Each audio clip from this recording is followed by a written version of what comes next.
Nadia Bekes en hierdie is Flick Chick. Oscar Buzz is back en ek is so opgewonde oor die 4de Maart. Ek dink ek gaan maar deurnag, maar ek's excited. Redes hoekom ek opgewonde is, eerstens The Shape of Water.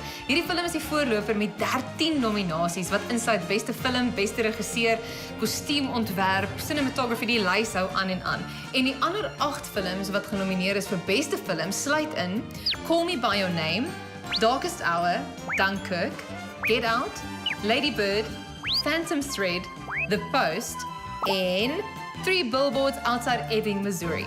Meryl Streep het haar eie rekord gebreek met haar 21ste Oscar-nominasie hierdie jaar vir haar rol in The Post en dit lyk of Gary Oldman dalk ook met die Oscar gaan huis te gaan vir sy uitmuntende spel as Winston Churchill in The Darkest Hour. So wat ek wil weet is wie is jou gunsteling nominees? As jy nou nie weet wie almal genomineer is nie, moenie bekommer nie.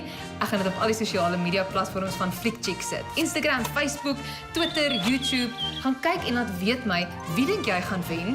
Ek het my gunstelinge, maar miskien kan jy my arm draai.